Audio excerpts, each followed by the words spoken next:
Uh, and Heath, as part of his dealings with German intelligence, was supplied with teenage boys by a paedophile ring run out of the cabinet office. The paedophile ring included John Hunt, the then cabinet secretary, and the cabinet office protected the man who ran the ring, who was the man you mentioned a few minutes ago, Jimmy Savile. He was working with another man based in the Bristol area. Uh, and they were working with local authorities. One source of children for abuse, sadly, is local authorities. Um, the Germans discovered Madeleine McCann. If you kidnap a child who's loved by its parents, all hell breaks loose, as the Germans discovered when they arranged for the kidnap of Madeleine McCann in 2007. But if you're an orphan or you're in local authority care, there's nobody really to look after you. The local authority is supposed to look after you. They're in loco parentis. They're supposed to care for you. But many local authorities were run by assets reporting to the cabinet office, and they would supply boys to the Savile paedophile ring and then erase the boys' records. They would lose the file. So Birmingham Council, for example, Savile has a requirement for, say, 6 teenage boys from Birmingham. So Birmingham County Council say, okay, we got 6 boys we can let you have. Their files are shredded. Nobody takes an interest in the boys. And they're then taken down by Savile to Jersey in the Channel Islands. And then they go out to sea on Ted Heath's yacht, which the Germans bought for him. He couldn't have afforded a yacht out of his salary as leader of the opposition. The series of yachts, all called Morning Cloud. And the boys would be abused, and then they would be weighted down with anchor chain and tossed overboard. Unfortunately for Ted Heath, British intelligence are not completely stupid, at times fairly stupid, but not completely stupid. The head of military intelligence at the time, there's a very brilliant intelligence officer called Vice Admiral Sir Louis Le Bailey. He had picked up on the cabinet office working for the Germans in World War II, and had also picked up on anomalies over the sinking of the British battlecruiser Hood in May 1941. He had formerly served on Hood as an engineering officer. And Sir Louis, who lived in St. Tudi in Cornwall, was one of my sources, and I collaborated with Sir Louis on a number of intelligence operations. And one of them was Heath. Now, Sir Louis, the Morning Cloud was crewed in part by ex-Royal Navy personnel. One of them was naval intelligence and reported to Sir Louis. Now, I should explain, although British warships had an official intelligence officer, they very often had an unofficial intelligence officer as well, who would keep an eye on what was happening below decks and could also keep an eye on the official intelligence officer just in case he happened to be working for the Germans. This all goes back to a German spy called Prince Louis of Battenberg, whose son was also a German spy, a man called Louis Mountbatten, and who eventually had to bump off, or had to get the Irish to bump him off for us. And except the sodding Irish, they were only supposed to kill Mountbatten. They weren't supposed to kill 2 teenage boys. They ended up blowing up the whole boat, and they're only supposed to blow up Mountbatten. It's a bit like Michael Caine and the Italian shop. Only supposed to blow the doors off, not blow the whole van up. Now, British naval intelligence was aware of the German intelligence operation. We forced out Battenberg in 1914, but arrangements are set up to duplicate the official intelligence officer on board naval ships because very often they were reporting to German assets like Battenberg, and in later years, Mountbatten. Admiral Sinclair was another who set up, donated his house to the government code and cipher school. And these would tend to be from the lower decks, so they wouldn't necessarily excite suspicion, and their intelligence would be not immediately obvious. They might be stokers, they might be chief petty officers, what have you. And one of them ended up on the crew of Morning Cloud. He was obviously steered towards Morning Cloud because naval intelligence wanted to know what was happening, and there were rumors reaching London about more boys going on the yacht than were getting off the yacht. Mhm. There was eventually a police inquiry in Jersey, and they then ended up digging up the grounds of Haute de Gorenne, the Abwehr headquarters in Jersey in World War II, which then became a children's home run by the Abwehr, run by the DVD. So it was the the Abwehr headquarters, and then basically the DVD Center for DVD operation after the war. And they were running around digging up the grounds of Haute de Gorenne in the hope of finding skeletons. But of course, the poor boys never made it back to the home in Jersey. They were weighed down with anchors. They were murdered on board the yacht after they were abused and tossed overboard. So Heath was a very unpleasant farm. Mhm. Now that Very, story, very sad. Very sad. I mean, yeah.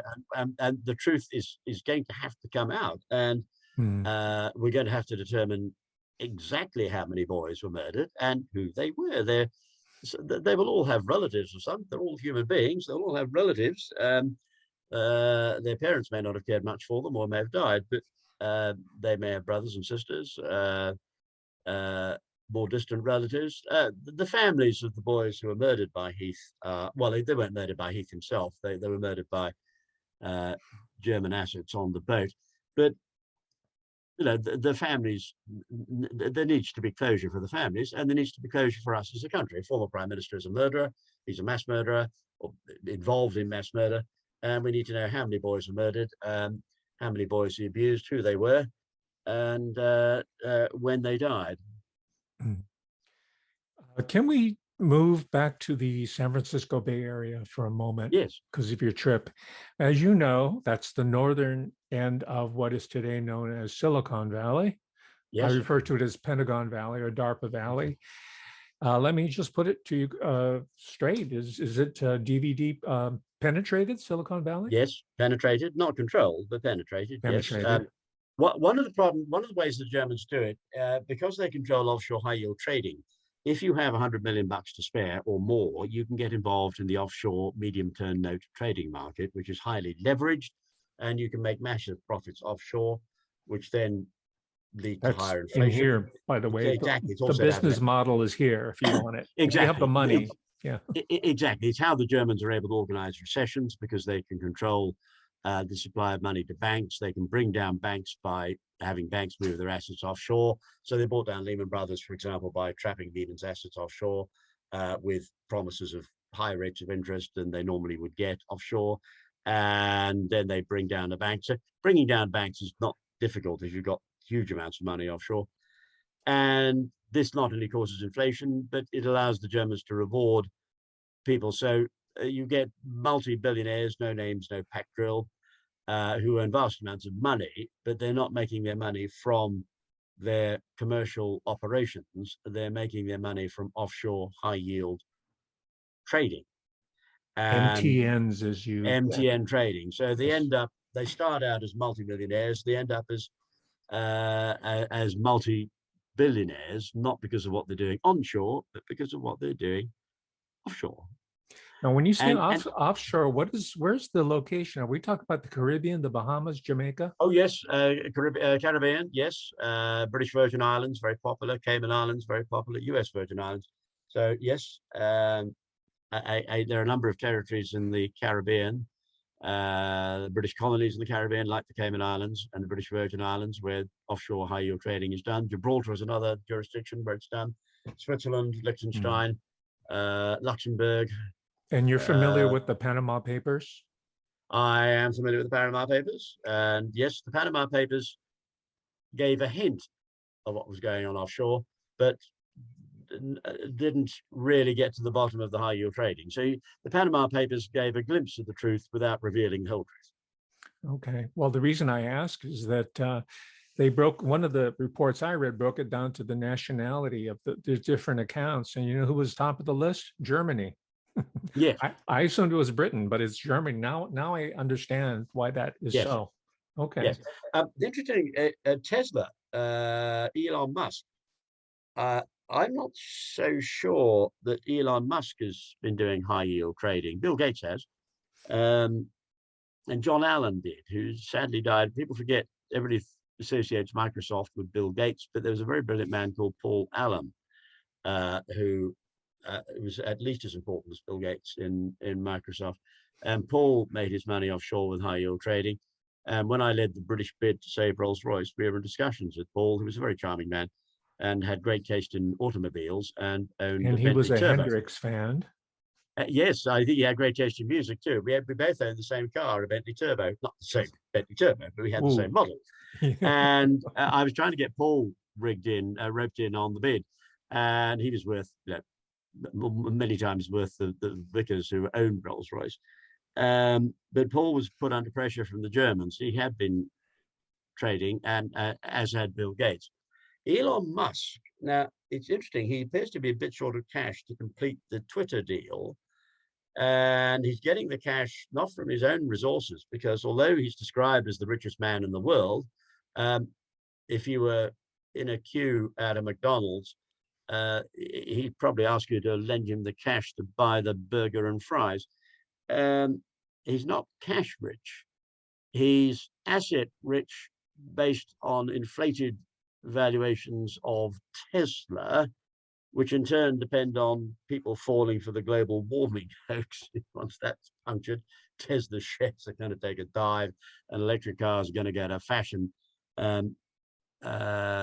faster than hula hoops. And it's interesting. If he was involved in high yield offshore trading, he should have a stack of money offshore that he could call upon, if need be, to buy out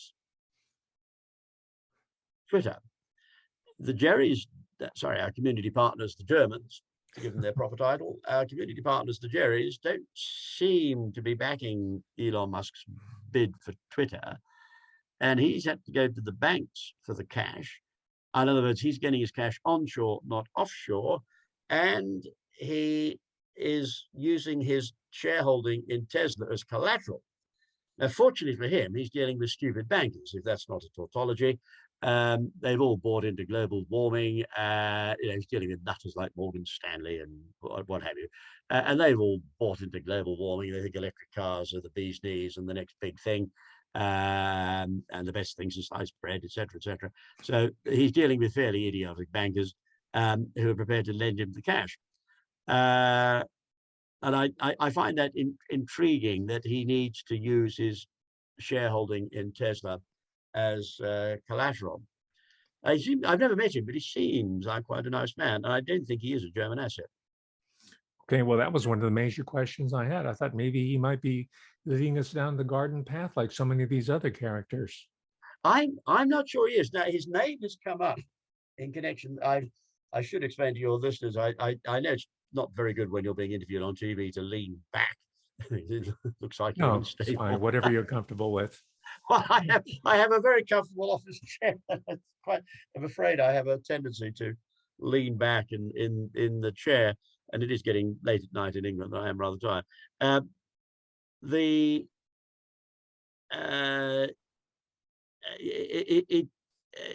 is certainly quite interesting with Gates and with Elon Musk. Now, what is being said about Elon Musk is that he was associated in South Africa with a group involved in the development of Omicron, which emerged first in South Africa. Now, that may say, oh, well, he's a bad guy. He's up there with Dr. Death. Sorry, Dr. Fauci. He's involved in biological warfare. But there's a theory. Now, I'm not saying I've subscribed to it. I've just noted the theory and I've parked it. It's one of those bits of intelligence that you park and you look for verification, and sometimes it happens and sometimes it doesn't. So it's in my pending tray. Is this intelligence reliable? I've seen the reporting. At the moment, I haven't had it confirmed, and therefore I'm not passing it on as intelligence that has been in any way verified. It has not been verified. But there is unverified intelligence that he and a South African group were involved in the development of Omicron. Now, Omicron is very interesting. It puzzled me at the time when it came out at the end of last year, why the Chinese would have gone for a variant of COVID that was so mild.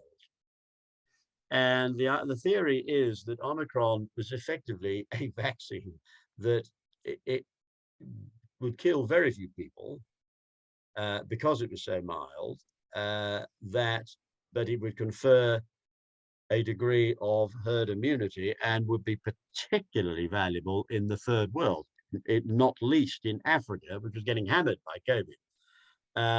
The Africans couldn't afford to run large-scale vaccination programs and couldn't probably do them even if they had the money, no offense intended, because most of them are run by German assets who make money, take their money out of their treasuries and trade them offshore.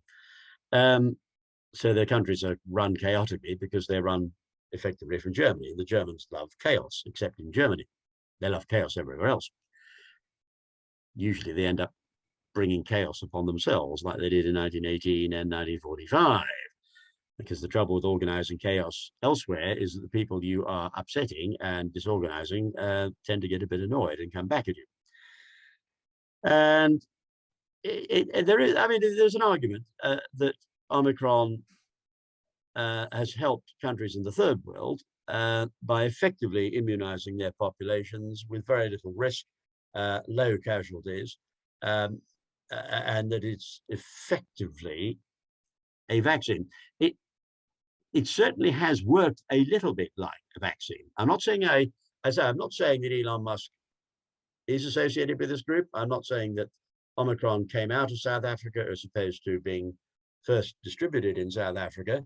And I'm not saying it was necessarily a good idea, but certainly Omicron in Africa and India has had an effect very much similar to a vaccine, without the need for massive expenditure. It is very, very highly transmissible, that has a very low lethality rate. Mhm. Interesting. I mean, like I said, it's intelligence which I found interesting when I first saw it. Well, let's go back to your career. You were trained and practiced as a barrister. How did you move from being a barrister at the bar to Spook World? Because that seems to, Well, that transition baffles me. well, there were three main strands to this. The Okay. first was, well, the four main strands. The first was that I did immigration work, and I became an immigration judge in April '92. And the Immigration Appeal Tribunal, of which I was a chairman, had lay members, and MI5, MI6, GCHQ, and military intelligence had unofficial nomination rights. So I was sitting judicially with former immigration officers and obviously got to know them. So that was the first real introduction to intelligence world. I was sitting with the former MI6 liaison officer with the CIA at Langley, for example. Or the former head of military intelligence in Northern Ireland. Lovely people, I sat with them both.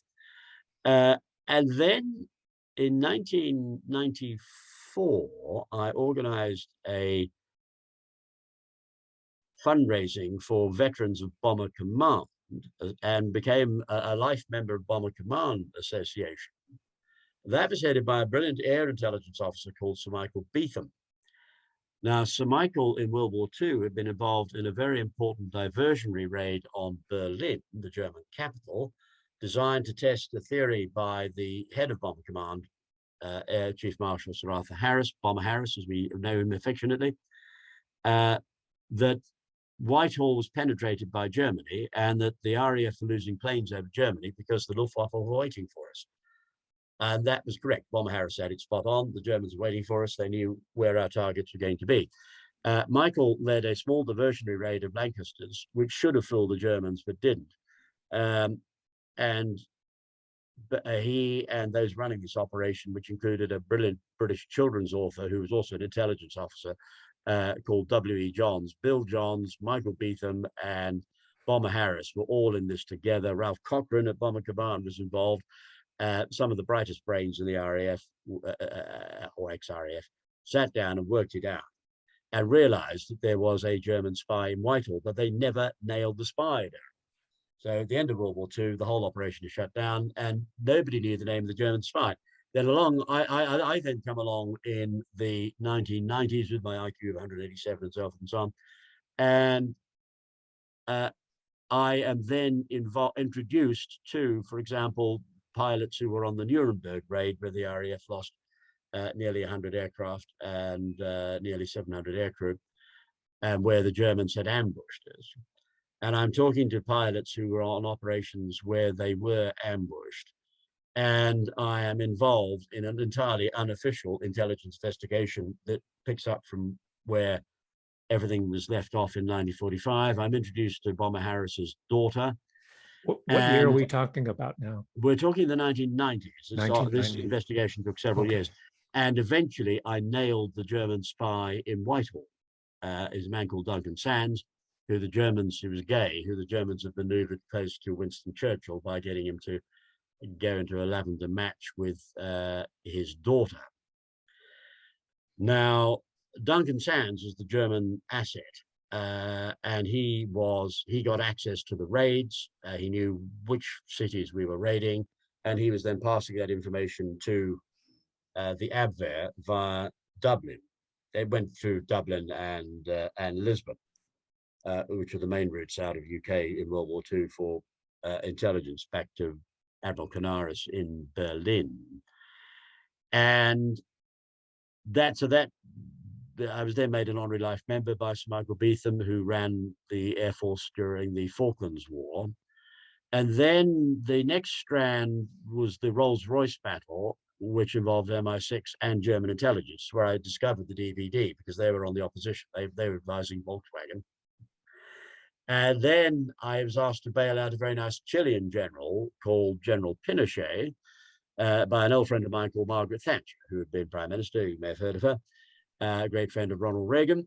And Margaret asked me to bail out dear old General Pinochet, as did Sir Michael Beetham, because General Pinochet had been our airborne early warning during the Falklands. We'd scrapped our airborne early warning stupidly. In fact, I, as a student politician, sent a telegram to Margaret Thatcher, which was blunt, saying, please, can we keep HMS Ark Royal with its vital Gannet airborne early warning aircraft? Been of great help in the Falklands. So General Pinochet was a great help in the Falklands, and we were keen to help him out. Margaret was keen to help him out, so was Sir Michael. And I cut the deal with the Chileans that allowed him to return to Chile. That was complex. It was a complex intelligence operation, involved passing on bio leverage on the British Prime Minister Tony Blair, the British Chancellor of the Exchequer Gordon Brown, the Foreign Secretary Roland Cook, who was a friend of mine, and the Home Secretary Jack Straw, who wasn't. It involved passing compromising intelligence on all the key players in the Labour government to Chile, having that verified by the CIA, and then the CIA lent on. Well, the CIA let MI6 know. I let MI6 know because, bear in mind, I have a friend who used to be the liaison officer for MI6 at CIA, and I was briefing him in, and I was briefing MI5 in, and this is all being done in the Immigration Appeal Tribunal retiring room after we finished sitting for the day. So over a cup of tea at the end of the day, we would be having a chat about the Pinochet case, and I was keeping everybody informed, and we got the general back to Chile. And after that, the spook shops then beat a path to my door. I mean, literally, 9/11 happened, and the CIA consulted me over the Iraqi involvement and where the pilots were trained and so on. And I got that right. And then that was passed to a man called George W. Bush, who listeners may have heard of him. He was the president at the time. And my name was attached to a briefing that was put by a friend of mine in CIA in front of President Bush on New Year's Eve 2002 at a meeting where I think Dick Cheney was represented, along with that very nice man, Donald Rumsfeld, who I had briefed in on the German pilots in the Vietnam War, then flew off to Hanoi the following week to verify it. Wow. Apparently the North Vietnamese were a bit shocked when Donald Rumsfeld turned up in Hanoi armed with intelligence about German Luftwaffe pilots flying MiG-21s in the Vietnam War. And the Vietnamese were so shocked they coughed. So you were catapulted to the very top of the intelligence world. Yes, I kind of started. People say I started at the top and worked my way down. Normally in intelligence. Normally in intelligence, you start at the bottom and work your way up. But bear in mind, I was never an intelligence officer. I was never a spy. No. So I basically went straight in at the top and uncovered one of the dirtiest, darkest secrets of World War II in the 1990s, and then went on to work out where the pilots for 9/11 were trained, and they bailed out dear old General Pinochet. So there were a few intelligence successes, and then I annoyed a man called Osama bin Laden, who is, you may remember him. He was head of an intelligence organization, head of a terrorist organization called Al Qaeda. I You pissed him mean off no end. Tim Osman? Sorry, no, Osama bin Laden. Oh, okay. I thought his name was Tim Osman. Oh well, we called him Osama bin Laden. I mean, Okay. I annoyed Osama by Okay. stuffing up one of his operations, which involved getting some some enriched uranium out of Mindanao in the Philippines, and this was being run by a bunch called the Joro Liberation Front. Your listeners may say, we've never heard of the Joro Liberation Front. There's a reason for that, because they were wiped out in an airstrike by the Philippines Air Force, which Right. was organized at my instigation by a nice man called Henry Kissinger, who realized that Michael knew, therefore everybody was going to know very shortly. So Henry got in first and went over to the Pentagon to have a chat with Secretary Cohen. He then popped over to Manila, and the next thing I knew, the Philippines Air Force were dropping napalm on this particularly nasty terrorist organization. So they didn't get. They were giving the central government a lot of problems, right? They were Muslim exactly, extremists. Yeah. Exactly, but they were also working with Al Qaeda, and they were trying to get enriched uranium. They weren't Al Qaeda weren't intending to blow up New York. They were intending to irradiate New York. So the original plan for 9/11 called for a dirty bomb.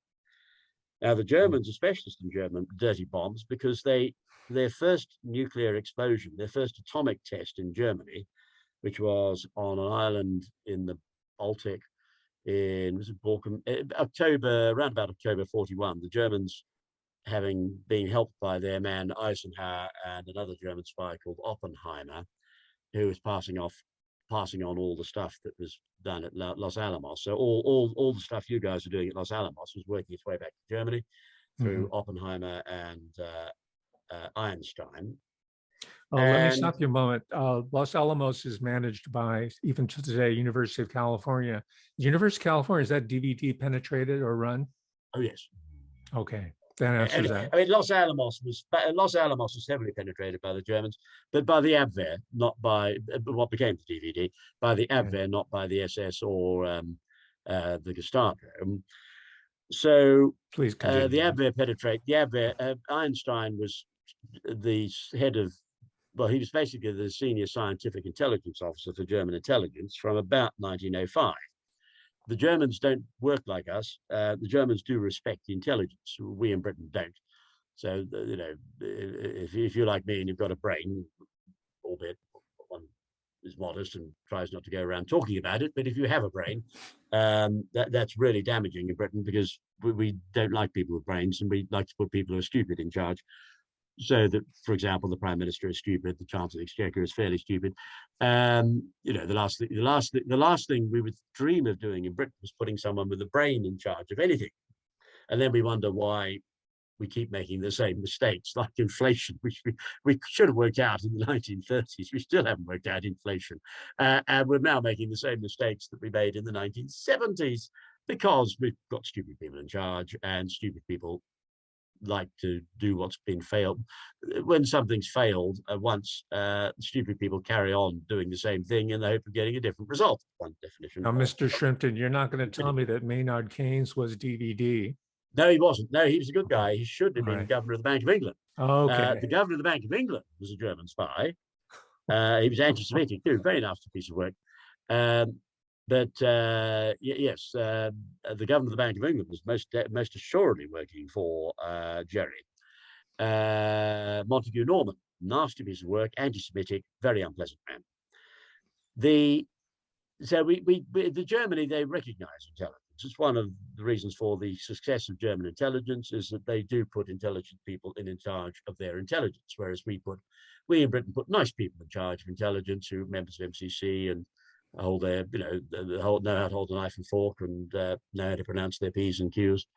But if you've got a brain, that almost disqualifies you from being appointed to the head of any British intelligence agency. No offense intended. A better number of heads of our intelligence, they're all very nice chaps on the whole, and very nice ladies, like Eliza Manning and Bullock, once head of MI5, Stella Remington. Nice lady.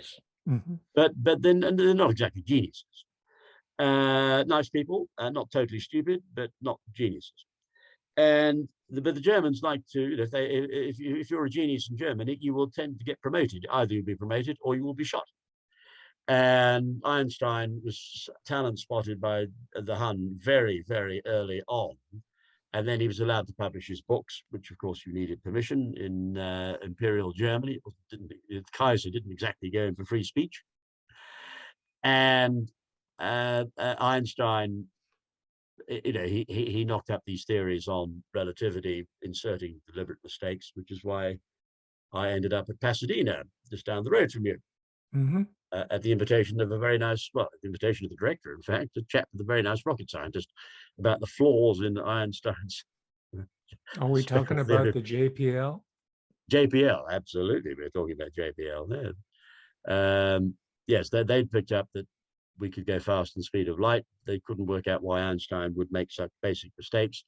I had picked up that we could go fast in the speed of light, and I had picked up the mistakes and told them they weren't mistakes, they were deliberate errors, because Einstein was reporting to German intelligence, and they wanted to hold humanity back by pretending that you can't go fast in the speed of light. In fact, now, as for the JPL in Pasadena, was Aleister Crowley and Jack Parsons, were they part of this larger German intelligence network? I don't have those names on my so pass on that one. JPL is not, they're very nice people at JPL, and they're not particularly penetrated by the DVD. The problem with NASA, JPL is not, the problems are not at NASA or down at Cape Kennedy or the Johnson Space Center. The problems in NASA are in Washington, by and large. And that's why NASA covered up the Challenger and Columbia sabotage operations. Now, how does America purge itself of the DV? I mean, you seem to be saying that it's a localized phenomenon, Washington, D.C., so it shouldn't be that difficult. Not exclusively Washington, but largely Washington, because Washington is the capital city, and that's where many of the intelligence agencies are based, in or near. The first thing I would start with, well, you can't close down the career group because that operates out of Frankfurt, Germany, but you could close down career group networks in the United States. That would require taking control of the FBI. So I think the first thing I would do if I were in charge and I wanted to clean up America, or I was advising someone like Donald Trump, nice man who, when he comes back in, if I were consulted by Donald, as opposed to trying to get intelligence through to him and getting it blocked all the time. But if Donald were to pick up the phone and talk to me, he should have done during his first term, and had he done so, he might have had a second term.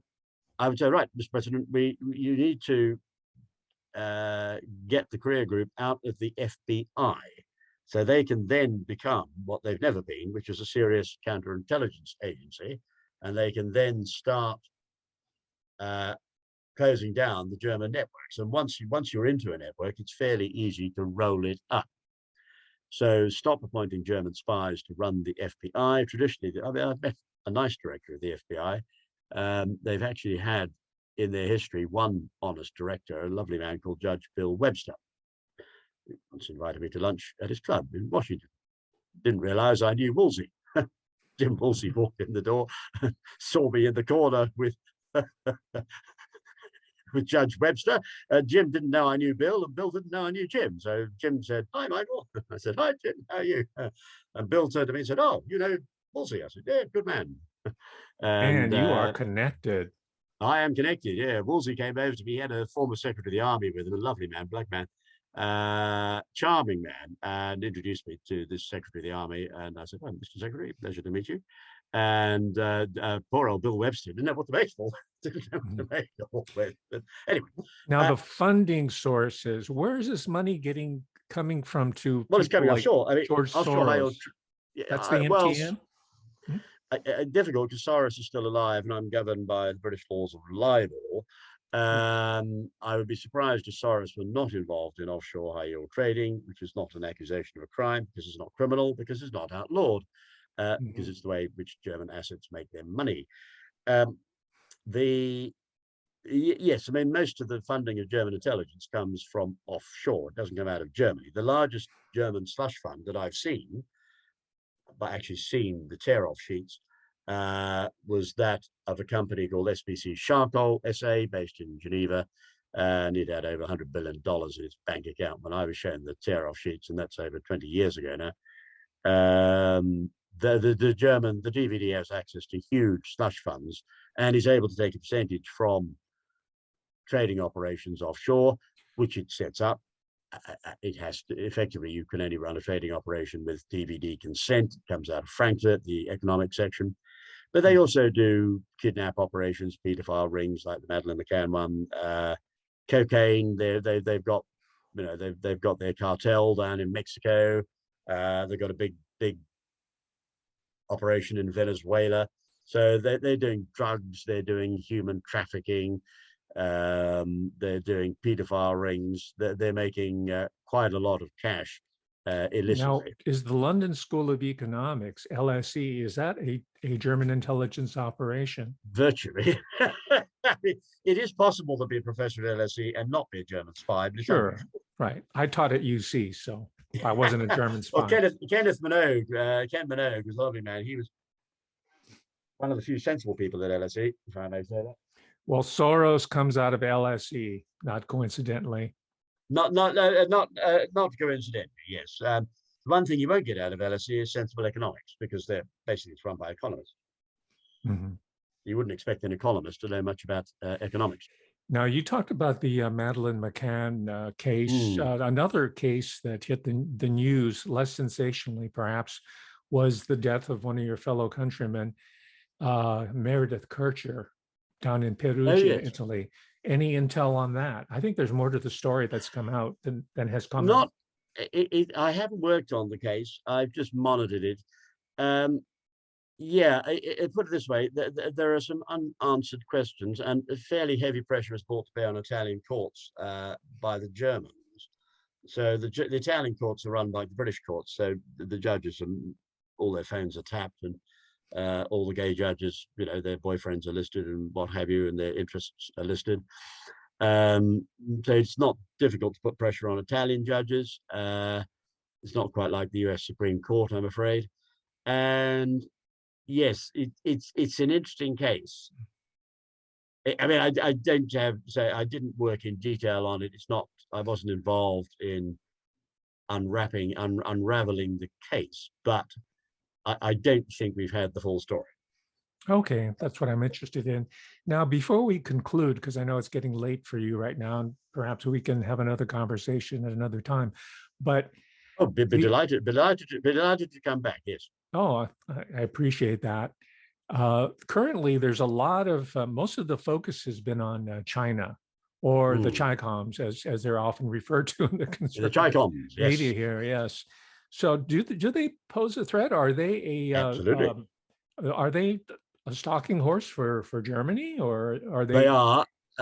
Yes, Mao Zedong. There was a chap called Mao Zedong who was a German spy, also a paedophile, and he set up a thing called the Communist Party of China, and that was a German front. So the Communist Party of China is and always has been a front for German intelligence, and Communist China has always been run by German assets. Jerry's main aim was to roll over Chiang Kai-shek. Now, I never dealt with Chiang Kai-shek because I got involved in intelligence at a heavy level sort of in the 1990s. But I did deal with Madame Chiang Kai-shek. Very nice there. No, not personally, we never met, but I certainly dealt with advisors to Madame Chiang Kai-shek. She lived to be over 100 years old in New York City. Yes, yes, a grand old lady. Very interesting lady to talk to, so I'm told by those who talk to her. And the Germans wanted Chiang, who was a patriotic Chinese, out of China. So they got him out of power. The Chiang had a hold on President Truman and also had a hold on you guys because he cut a deal with Franklin Delano Roosevelt, which involved shifting hundreds of metric tons of Chinese gold to the East Coast of the United States, where it ended up being deposited in banks and funded the New Deal. So Frank Roosevelt needed to get some money from somewhere for the New Deal and turned to China. This is all obviously behind the scenes. This is So all Chinese, Russell Trust yeah, connection, right? yeah, exactly. I mean, Chinese gold basically bails you guys out from the Germans organized the Great Depression. Roosevelt doesn't understand that. Chiang Kai-shek probably did, and if he didn't, Madam Chiang certainly did. And so the Chinese are happy to bail you guys out. That in turn involved military support through the American Volunteer Group, who flew P-40s shooting down Jap planes in China, which then became 13th Air Force, run by who was the head of the 13th Air Force? Claire Chennault. Chenault. Good man. And Yeah, he good was man. A married friend of to a a friend. Yeah, Chinese woman as well. She yeah. was a Bumped bachelor. into 13th Air Force boys a few times over the years. And we know them as the Flying Tigers. The Flying Tigers, exactly. Then ended up running an airline, a very nice airline with stretched DC-8s and kit like that. Hmm. Now, the Germans wanted Chiang out. They wanted Madam Chiang out, and they cut a deal with some of the Chinese families, controlled large amounts of gold. They were persuaded to support Mao Zedong and the Communist Party, and essentially the Germans arranged for um, the communists to take over in 49. Chiang thought he could stop them because he had sufficient of a hold over Truman, who was a friend of a friend, a friend of mine as he became. Dick Walters flew with Truman to meet with MacArthur during the Vietnam War, during the Korean War on Wake Island. And dear old Chiang came up with the bright idea of why don't we nuke Peking? Because that was the center of the communist operations. Let's nuke Peking. We'll nuke Mao Zedong and Zhou Enlai, who's a bit smarter than Mao. He was the brains of the operation. Mao just was the sort of front man who shagged young girls. Sadly, he was a paedophile. And he thought, well, let's wipe out Peking, and that'll put a dent in the commies. Mm-hmm. It was, in one sense, it was a sensible idea. The Americans had atomic weapons. Drop one or two on Peking, and that's the end of the Chinese Communist Rebellion. The only flaw with this plan is that the whole thing was totally betrayed in Washington, and the Germans and the commies knew that the B-50s with the bombs were coming, and a very advanced German piston engine fighter plane called the Me-410. A little staffel of those was made post-war in, I think, Argentina, probably, was smuggled into the Philippines and shot down the B-50s over Mindanao, which is where I came in, because years later, being Osama bin Laden being a German asset, and the German wanting to irradiate New York with a dirty bomb. I've moved on to another topic, but the Germans discovered dirty bombs in October 44 because their first atomic explosion, their first atomic test was a failure. It doesn't achieve fission. It doesn't get to critical state. Therefore, it doesn't achieve fission. But the Germans discovered, oh, that's interesting. If you have a bunch of enriched uranium or plutonium next to some high explosive, you may not achieve fission, so you may not get an atomic explosion, but you do irradiate a very large area.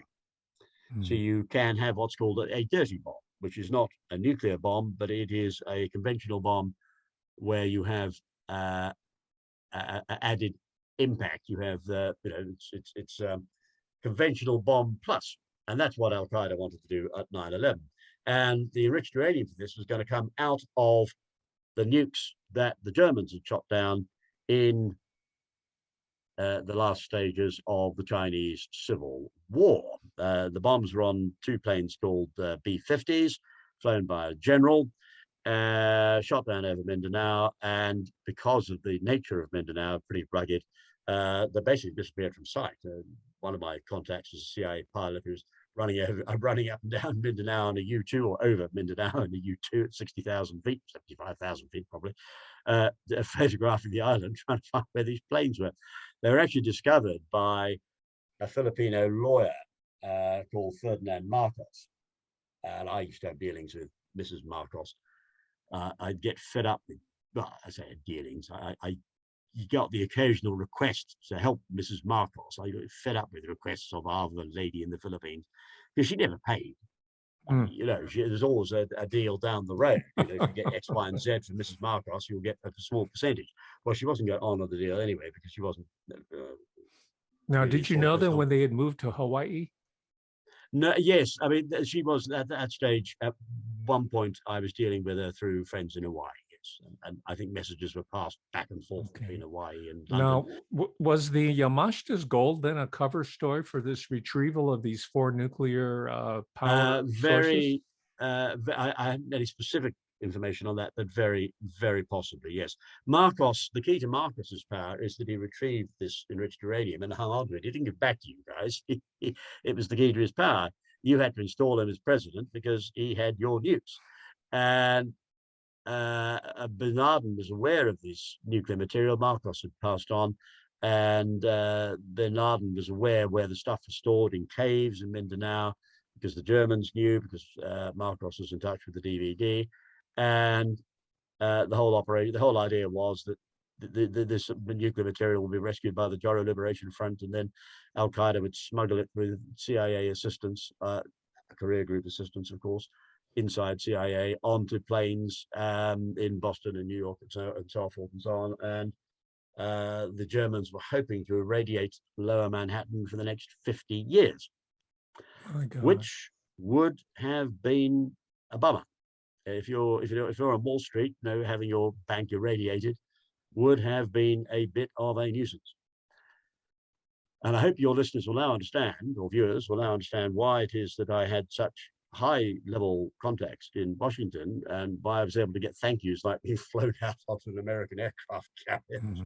gobsmacked the professional head of the Royal Navy, the first Sea Lord, Michael, flying out, ending up on Enterprise in a C-28 Greyhound. Well, I Those promise with you, access. we're not going to end on a bummer. I'm going to ask you a more speculative question at the end, but I do have to ask you, you must have offended some people because you Oh yes. were attacked in 1999 with saxitocin. Oh yes, the Germans tried to murder me in '99. I discovered the DVD. They then tried to have me whacked. A German spy called, I should know the name of the man who tried to murder me, Boris Laputin, who I was told was CIA and was flown in on Concorde by the Germans. And I was invited to meet him at a penthouse in Park Lane, London, owned by one Mohammed Fayed, very close to the Germans. So I roll up to Fayed's penthouse, thinking this is Son all on the Dodi level. Fayed, betrothed to Yes, Princess father of Dodi Diana. Fayed, who was murdered in the same operation in which poor Princess Diana was murdered. Mhm. And so I roll up to Park Lane in all good faith. They've got the Gen. It was a very sophisticated setup, a reputable firm of solicitors. Well, not reputable, but a firm of solicitors. One of whose former partners was a Labour Attorney General, or the brother of a Labour Attorney General. And I knew the Labour Attorney General, who was a friend of several friends of mine, but I also knew him personally. I was used to being the Labour lawyers, and I knew most of the Labour Attorney Generals, Lord Chancellors, and so on of the 60s and 70s. And I thought this was legit. And I was going to be briefed on what the opposition were up to in the Isle of Man. They were on the other side to my clients in a fraud case. So I thought this was all fairly straightforward, but it wasn't straightforward at all. he passed an oyster which they'd injected saxitoxin from his plate to mine. But my life was saved by the NHS. They had failed to diagnose a hiatus hernia. And because I had a third of my stomach was in my chest cavity, and because the poison was transferred to my plate during a heavy meal, and because I didn't like oysters anyway, I don't like oysters, and I don't eat. I eat well, but I don't eat. I'm not particularly faddish with my food, and I basically eat fairly plain, straightforward food. I don't really go for lobsters and I drink well, but I don't go for Shellfish. lobsters and shellfish and oysters. Mm. It's just not part of my regular diet. And I never particularly liked oysters. So I only nibbled at the oysters. So I didn't get the full dose. And the stomach acid in my esophagus wiped out the saxitoxin. So although I was sick as a dog and thought I was about to die and collapsed unconscious on the floor of my bathroom, half in, half out, crawling towards my telephone to ring for an ambulance, thinking, oh God, I'm about to stuff it. This is going to spoil my whole afternoon. Um, the whole evening. But I ended up in the morning awake, absolutely sore. And then the CIA ring and say, "How are you?" And I said, "Well, hang on, boys, we get on well, but you don't normally ask how I am." I said, "Oh, we heard about the oyster." I said, "What do you mean you heard about the oyster?" And of course, they've been monitoring the phone calls coming in from Dakar uh, to Boris the Putin. So Dakar's calling Boris. Boris is saying, "Yeah, he is kaput. Is Shrimpton kaput? Yeah, he is kaput." It's a bit like a Hogan's Heroes episode. And then I answered the phone. Everybody thinks I'm dead, you see. CIA ringing to make sure I'm still alive. The Germans think I've snuffed it because they're assured the saxitoxin, I have taken the saxitoxin, which normally is enough to kill you. They didn't know about the hiatus hernia, so they didn't know about the acid reflux. They didn't know that the saxitoxin had been whacked in my esophagus. And so this battle between Britain and Germany had been going on in my esophagus all night, and Britain won, the Germans lost. I ended up with a burnt esophagus. And then, of course, the Germans realized that I was still alive, and then the message came to Boris, Dummkopf, Shrimpton is not kaput. And then they whacked Boris, which is what happens. The DVD, if you are tasked with taking out an opposition asset, if you're tasked with murdering a good guy, your DVDs, you're a bad guy, you're working for the Germans. Obviously, you're a bad guy. So you're a bad guy. You're told to murder a good guy like me. You fail, you get whacked. It's not in the contract, but it's the way the DVD operate. Wow, And it's just as well incredible. they do, because it means that people who've carried out operations for the DVD which have failed are willing to talk to us. So, Mhm. we do get information from within the DVD, basically because they're so nasty to their own people. Okay. Well, that brings me to my final question, not final as in Yeah, finality, but my last question, let's say, for now. That yeah. is, what are the hopes, Mr. Shrimpton, for nations like Britain, for the United States, to regain some semblance of sovereignty? Because it seems like we're all stitched up in these Well, larger intrigues. yes, we're sovereign, but but Britain and America both, like storm corks in a storm-tossed ocean, or storm-tossed cokes, storm-tossed corks in an ocean. Sorry, it's a bit late. Um, yeah, we can't control our economies till we shut down offshore high oil trading. We can't control our intelligence until we shut down the DVD operations in London and Washington and Frankfurt and so on. We can't really control our societies. We can't have effective democracy unless and until we sort out the DVD. So the first and crucial thing is to shut down DVD operations in America and Britain, expose them, roll them up, and then regain control. You guys have a constitution, but it's a worthless piece of paper because you don't have an effective counterintelligence agency, because it's run by the opposition. And you can't therefore shut down the German operations in Washington, and therefore you can't have fair elections. And the 2000 election was rigged by the Germans. Nobody could stop it because of German influence in Washington, and it was too great. And therefore, the constitution, which is nominally democratic, in practice isn't. And that is, at the end of the day, a failing of counterintelligence. And we have the same problem with MI5. We've never been able to get to grips with GO2, haven't been able to shut them down. It's the German operation in London. And until we do, we're not going to have, German spy after German spy has been prime minister.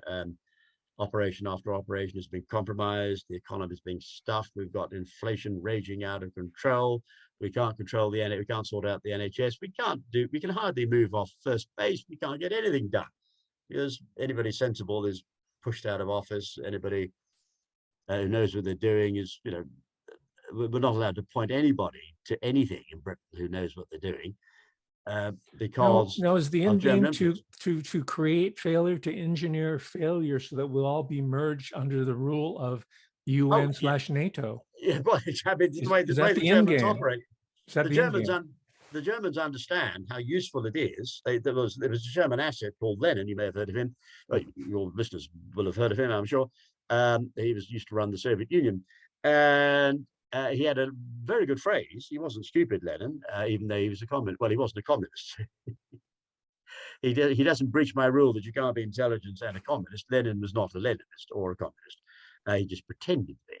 And everybody fell for it because they couldn't see past the false flag. And Lenin had a marvelous phrase, useful idiots. And the Germans understand the importance of having useful idiots. So for the German point of view, having useful idiots like Joe Biden in charge in Washington and Boris Johnson in charge in London is marvelous. Why wouldn't you want your opposition run by idiots? And the Germans don't think like us. They never have. If they want something like grain out of Ukraine, they don't think of buying it. They just invade. If they want living space, they don't think in terms of immigration. They think in terms of invasion. They're not very good at cooperating. They don't believe in free trade. They don't believe in free movement of peoples. They don't believe in a cooperation amongst nations. They believe in domination. And if they were in a marriage, they would end up in a divorce court in Fairfax County, Virginia. They don't behave very nicely, and they don't understand. The only way, from the German perspective, the only way of working is to take over other countries, and if they can't invade them, they take them over by soft power techniques like assassinating presidents and storing their own assets. Right. So there's the whole rate. I mean, the West, there's no shortage of idiots, and unfortunately, people, if they're offered power and money, they'll grab it, even though they're completely unsuited to run the organization that they've been appointed to run. Yeah. Well, hopefully, our conversation here has elevated both the intellect and intelligence in all senses of the word a little bit higher, so that the right people watch this will know at least what the problem is, what the source is, and then devise strategies to regain not just our sovereignty, but our humanity. That would be good. Hopefully people will read my weekly column on Intelligence Today, by the way, where there's a button where you can donate through PayPal. Okay, say that again, please. I write a weekly column on veteranstoday.com. Okay. And there is a button at the bottom of my weekly column where you can donate to Michael via PayPal. You can keep me afloat, keep me in coffee and glasses of port and petrol in my Daimler. Any other websites or places that we can look to keep up on your mainly doings? I mean, I have a Twitter feed, of course. Real M_Shrimpton is my Twitter account, but mainly Veterans Today, which is where I write my weekly column. I don't have a website of my own. Okay, great. Mr. Shrimpton, the Honorable Michael Shrimpton, thank you so much for spending this time with us, and we'll be in conversation again, hopefully. It's very kind of you to invite me. I thoroughly enjoyed it, and you've done very well, Daryl, to bring me out of my shell. Thank you very much. Thank you. Good evening now. Bye.